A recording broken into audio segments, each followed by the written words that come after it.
righty, per your request, we all wanted to meet Paul Jackson. You get to meet him today, so that's a good deal. But before I introduce Paul, I want to update some things staff-wise, some changes we've made. Joe Cox has been hired to coach our tight ends. Joe was with Coach Bobo for 5 years at Colorado State, coached the tight ends for 4 years and the receivers this past year. It was very evident to me early in the process and talking to Mike about coming here that he wanted somebody to be with him that he trusts, that knows and understands the concepts and things that he wants taught. He's an outstanding teacher, coach, and recruiter. And then brought Joe in December and spent 3 or 4 days with him. It was realized very quickly why Mike wanted him here.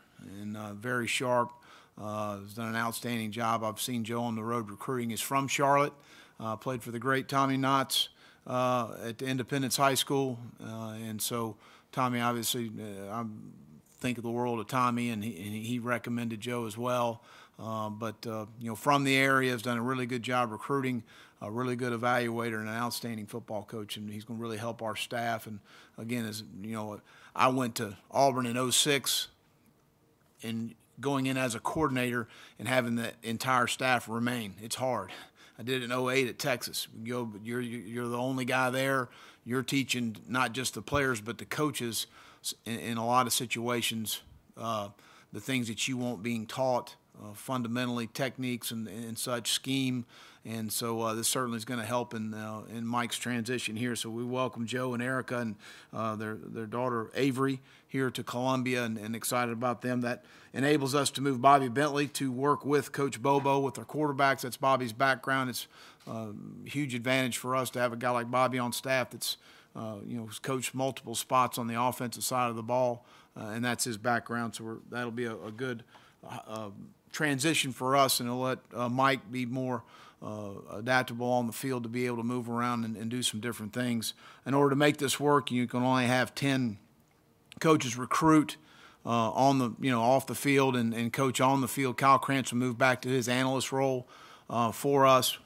This had nothing to do with Kyle's coaching, recruiting, anything. This had to do with making this move work for Mike and what's best for our staff at this time. So that's what we'll do. Right now as a staff, we're working, obviously on recruiting, finishing out the 2020 class, working on the 2021 and 22, ranking those boards, 23, ranking those boards and getting everything set for really about 2.5 weeks, a little bit to be able to go on the road recruiting in January before the February signing date.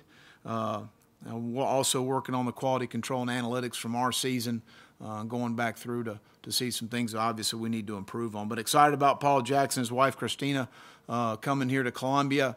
In the interview process, was extremely impressed with him and worked with and for people that I've got great respect for in that industry, and really excited about his addition here. And Paul, I'll let you open it up for any questions.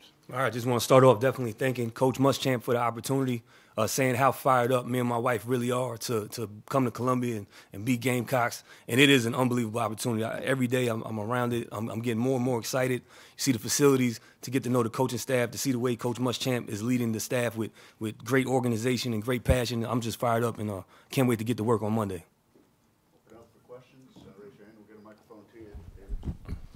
Paul, first of all, congrats on the move. But with injuries, I know a lot of times they can't be avoided. But what will your technique be to try to limit them and try to keep them from happening? Yeah, you're right. Injuries are an issue everywhere. It's something that is tough to deal with. It's one of the main things that we are charged to do. It's multifactorial. It's why it's so hard to predict and really nail down why something happened. The first thing you have to look at is previous injury history. It's something that occurred. You have to deal with it. So guys who have previous pathologies, previous issues, you have to be aware of that. You have to communicate with those guys. You have to monitor them more closely than the other ones who did not. But, again, the greatest predictor of future injuries is past injuries. You have to look at that. You have to take a look at their habits outside of here. The kids have to take some ownership of that. So educating them and driving home the importance of nutrition, hydration, sleep hygiene, all those things are going to be critical. You have to get that done. Me and Coach talked a little bit.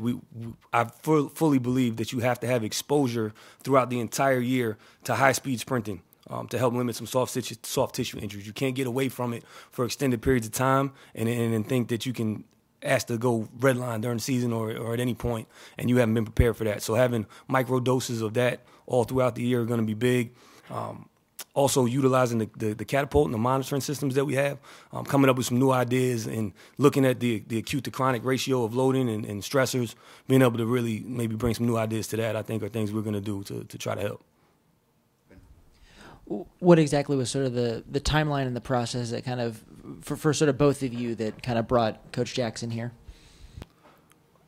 Well, obviously, we were in the market pretty early in December for a strength coach, and call around to some people that you trust, do some research on some guys for 3 or 4 days, and then brought several people in to interview, Paul being one of those. Very impressed in the interview in December, I guess about mid-December, and just extremely impressed with him and his presentation and some of the things that he addressed in the interview. So that's kind of how it went.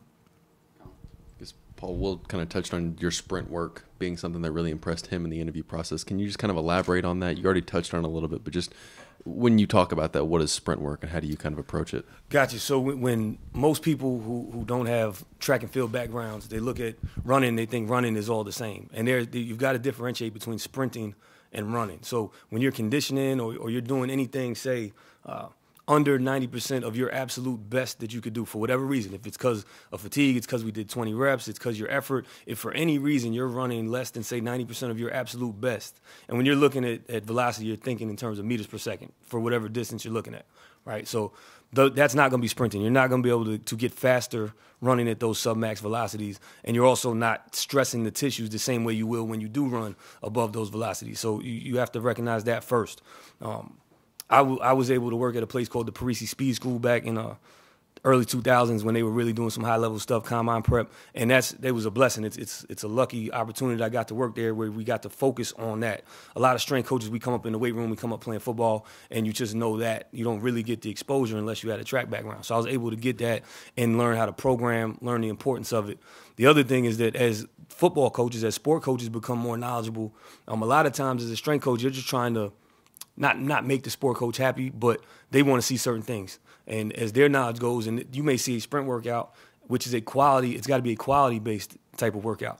So it's not going to be maybe guys throwing up in that particular session. We'll have other sessions where we're dropping guys, but that is not what those are for. So as they start to understand and value the quality of movement you can get on a sprint session, it gives you some freedom to do those things. Maybe you allow longer rest periods. You make it competitive in nature. You let guys line up and race, and you do things like that to get true close to their peak velocities achieved more often.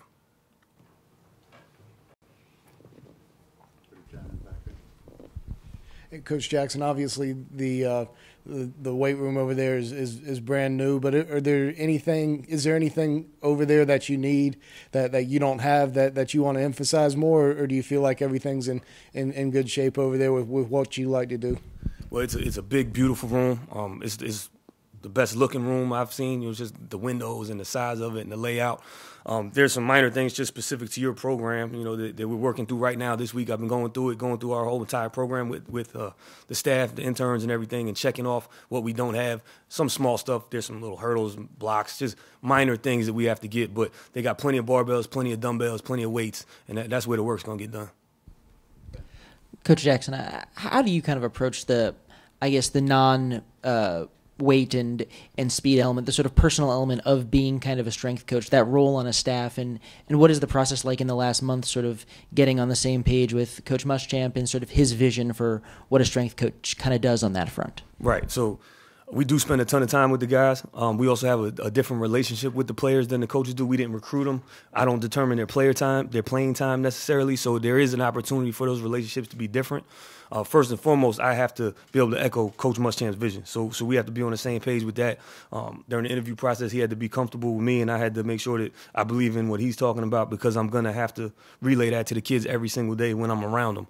That's mission number one. But being that our relationship is somewhat different, it lets you maybe have a big brother or uncle type where they trust you more. They may be open, a little freer to tell you things, and you can guide them where obviously when it's work time and we got our standards that we're going to uphold. But if it's just walking by them in the hallway and talking to them about whatever. It doesn't have to be football. It doesn't have to be weight rooms. But you may see a kid, everybody's vaping and stuff nowadays. You may have seen somebody do it, and I can just talk to him as a human, as a man about what's good about it, why it's not going to help him achieve his goals, and just try to have that influence on him and really be involved. We want to be around these guys all the time. As strength staffs have gone to football only or one sport only, it gives you that opportunity. You can be at meals with them. You can be in the locker room with them. You're at practice. You can do all these things and really form bonds and be able to influence them that way, almost being, older captains of the team, where a lot of these young guys they don't know how to lead, or they're not fully matured yet. We are, and we can be around them and help influence them in indirect ways also. Yeah, Coach Jackson, where are you in terms of putting together your staff, the guys who are going to work below you? Okay, so we get 4 assistants that can help me in that. We have 3 hired right now. We got 1 close, so by Monday we want to hopefully have that wrapped up and be ready to roll. With you from Ole Miss? Yes, sir. We're bringing 2 guys from Ole Miss, Julian Whitehead and Anthony Henderson. We're both with me there. Very bright young guys. Julian in particular, he adds a lot because he can be a conduit, a liaison with the training room. He's got a main interest in rehab and helping with those guys. So continuing to strengthen that relationship between the weight room and the training room and make sure that communication is there is going to be a big part of my transition, and I think those guys will help me with that. Yeah, Coach Muschamp mentioned that, when an offensive coordinator or coordinator comes in, it's nice to have, one of your own guys. How important is that for you to be able to bring a couple of your own guys to, help with that transition? It is absolutely critical. Now, long term, you just want the best guys. I want guys that can coach and get around the players and influence them. Now, me coming in, I don't know one kid's name. If you had a staff, and Coach mentioned it about how you have to coach the coaches, that is a drain when you're first getting started. So if it's one guy that you're replacing, it's easier. You can bring in one who doesn't know it and you can coach him up. But if you have to coach up 4 new staff members while I'm learning the player's name, they don't know exactly what I mean when I say something or how I want things set up. Even right now, we're taking 3-4 full days to go over every aspect of the program with the staff where most of them are familiar with me. If those were not, it would be a very stressful situation, and I would go into Monday a little more uneasy of how it would go. We would get it right given time, but being able to start on day one, having guys who know what you want is critical.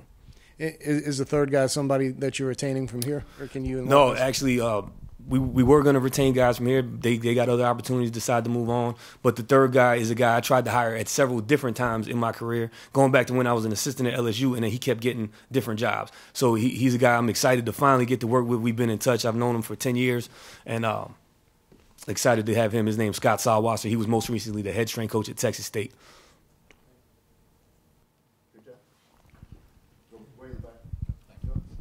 Will, what is the contract deal with Coach Cox? And just to clarify with Coach Bentley, does he become the quarterback's coach, or is he assisting Mike Bobo? He's going to assist Coach Bobo and allows Mike obviously more opportunity to coach the entire offense. And the contract situation still, I think, is being approved, so I can't comment on that. Paul, once the kids get back, or are they already back and doing? Once they get back and start the conditioning, what all will be the conditioning process from January till when spring practice starts? All right, so we're trying to take it kind of in phases. While the coaches are out recruiting, we have pretty much a 4-week block before they come back and start to get involved some more. So we're looking at that first. Anytime you miss the bowl game, you have an extended rest period where they've been gone, which can be good. They can freshen up. They can come back energized, excited, all those things. But you do have to recognize they'll probably be deconditioned somewhat. So you want to start off reasonable and make sure you can progress it accordingly.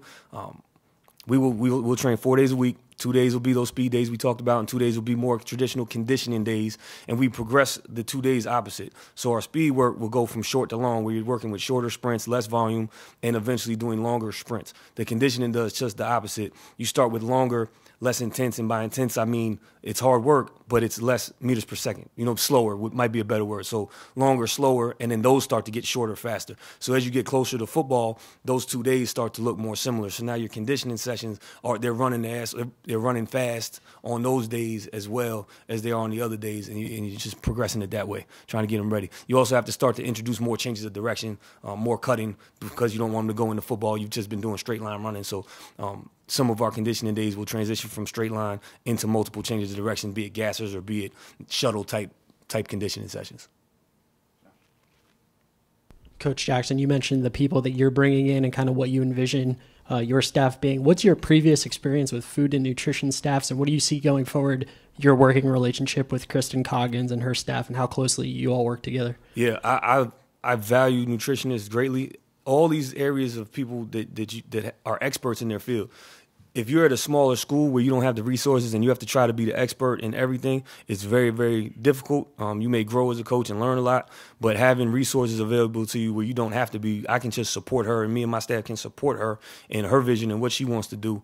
But her setup here is unlike anything I've ever seen. The resources she has, the amount of food she's able to provide, the care she gives, and everything she wants to get done is unbelievable. So we're going to help her any way we can. I'm excited to see it.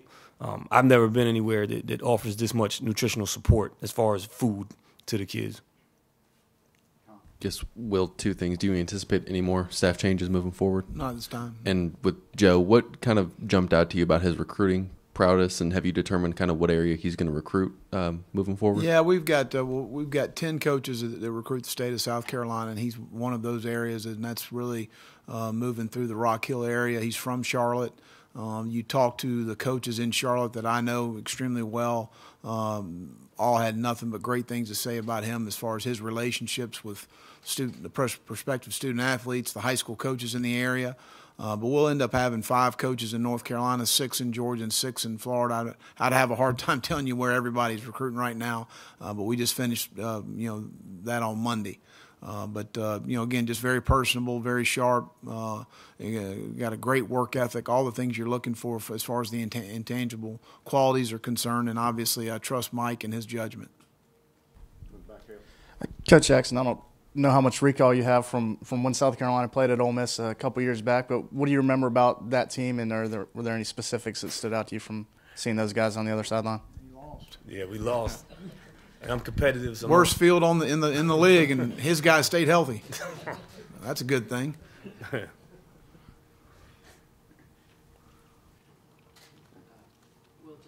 When you were kind of looking for a new strength coach, was the sprint background an emphasis that you came in wanting, or was that more something that kind of you found a guy who kind of that was part of his no, deal? It jumped out in the interview process, and that's something that several people that I talked with before I even visited with Paul or even called Paul, that was one of the first things they said was his sprint background was very impressive.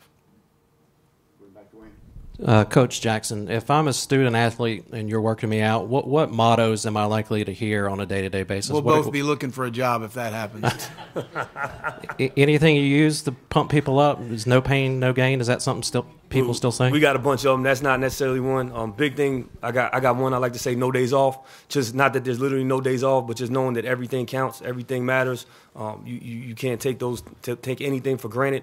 My big one for myself that kind of guides me is glad I did versus wish I had, a concept where at the end of the day you're going to lay down and your subconscious is going to take toll and weigh those out. And if you have more glad I dids on your heart, at the end of the day you probably know you're headed in the right direction. If you got more wish I hads, you probably headed towards some regrets. You want to make sure we don't do that. You want to make sure we maximize our abilities and opportunities. So we'll focus on things like that. Coach Jackson, the catapult system is something they've used here. Or is that something you used at Ole Miss? And can you just talk to the advances of that part of weight training over the last few years? Well, we could never afford catapult at Ole Miss, so we had Zephyr and we had Polar. We had 2 different systems which are competitors of catapult. I'm excited to get in here with catapult. I think the interface is much better. The support and the adaptability of that system is much better than the ones I've used previously. But yeah, I'm excited to get in there and check it out, as well as bring some of the new ideas, at least as the factors that they were looking at versus what things I've looked at in the past, and how we can merge them and take it from there. John. Coach Muschamp, I'm sorry if I missed this, but did you mention who was going to take over Coach Krantz's on-field coaching duties? Me. With the safeties as well? Mm-hmm.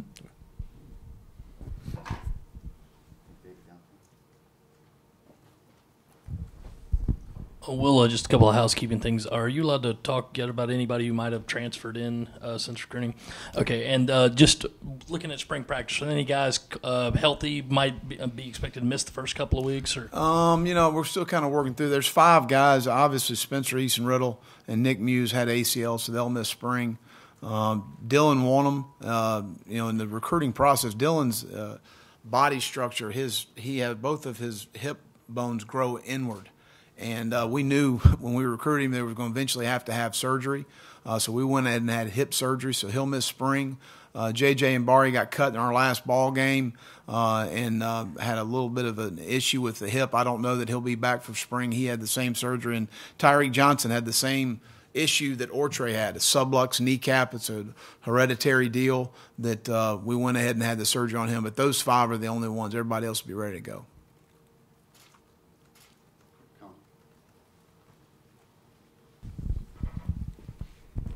Paul, you were obviously at Ole Miss with DK Metcalf. How much do you take credit in his body transformation, and what was that reaction when you saw like his shirtless picture before the draft kind of going viral? Well, I worked with him for 3 years, so I know what he looked like already. But the reaction to his appearance was fun to watch, and it was impressive. DK is a gifted, naturally blessed kid. The biggest thing was the way he was raised.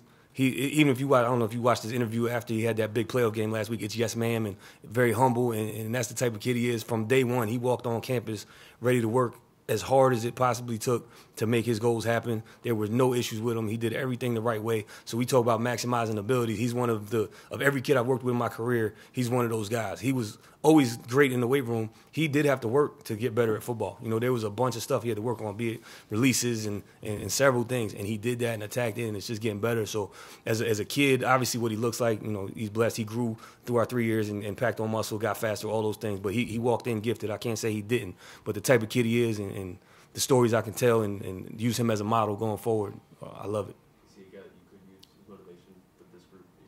100%. Now, everybody, I've already had kids come, you going to get me looking like DK? Like, you better start praying right now. But the way he attacked it and the way he maxed out everything he has, he got the most out of his potential.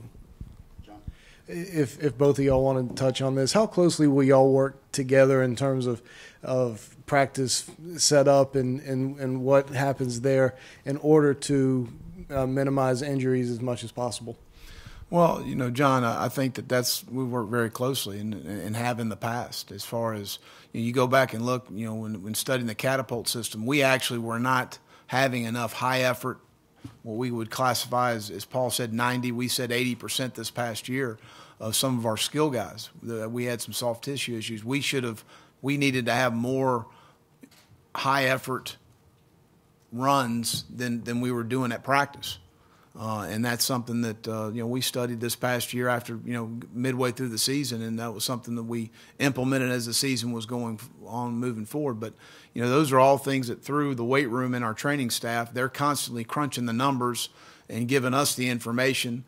We have access because of the catapult system to 8 or 10 other schools in our league to look at practice loads, to look at yardage, and we are pretty much across the board about the same as the schools in our league as far as what's going on the practice field, as far as the amount of time that we're on the field and the amount of player load that each player is intaking based on the position.